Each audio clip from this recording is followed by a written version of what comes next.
Rabbim öncelikle İslam'ın bu büyük komutanının şehadetini kabul ve makbul eylesin. Bizlere de inşallah yeni Ebu Ubeydeler yetiştirecek bilinçte, idrakte ebeveynler olmayı bizlere de nasip eylesin. Tabi İslam davası başarıya ulaşmak için elbette çok ciddi bedeller vermemiz gereken bir davadır. Bu davanın yükü ağırdır, sorumlulukları ağırdır ve bu davanın muzaffer olabilmesi için de İslam ümmetinin kendi içerisinden çıkarmış olduğu yiğitlerden en iyilerini feda etmeleri gerekiyor. Hamdolsun Gazze'li mücahitler El-Kassam Tugayı'nın bütün komuta kademesindeki başta İsmail Haniye olmak üzere, Yahya Sinvar olmak üzere, en sonunda şehit Ebu Ubeyd olmak üzere en seçkin mücahitlerini burada feda ettiler.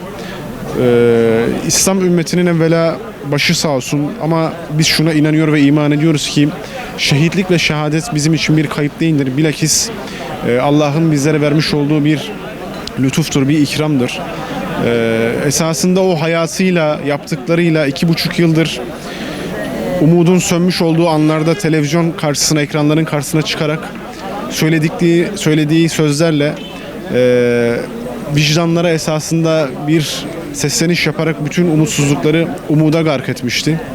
Rabbim inşallah onun boşluğunu doldurmayı bu İslam ümmetine nasip eylesin.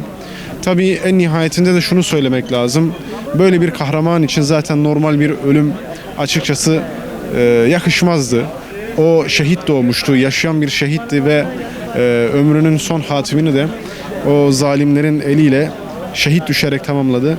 Rabbim bizlere sabırlar ihsan eylesin. Kederli ailesine, bütün Gazze halkına ve Filistin halkına sabırlar ihsan eylesin.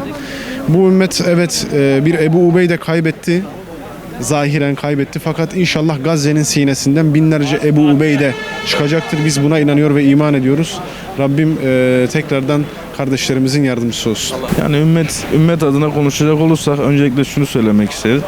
Yani gerçekten ümmetin başı sağ olsun. Yani yüzü kapalı bir maskeli bir insan çıkıyor ve de dünyaya, yani özellikle Müslümanlara iman dersi veriyor.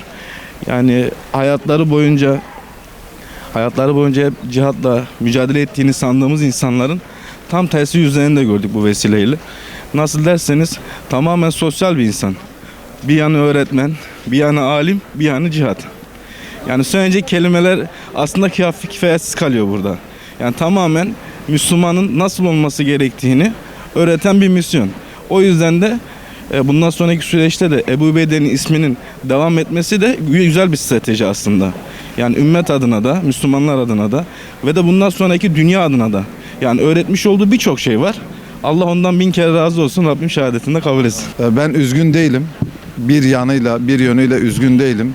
Çünkü Allah'ın vaadinin hak olması için muhakkak birilerinin bu şehadet şerbetini içmesi muhakkaktır.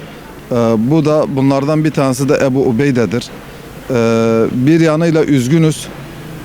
Böyle asil bir insanı şehit verdiğimiz için, kaybettiğimiz için, bunun hakkını veremediğimiz, onların yanında duramadığımız için çok üzgünüz.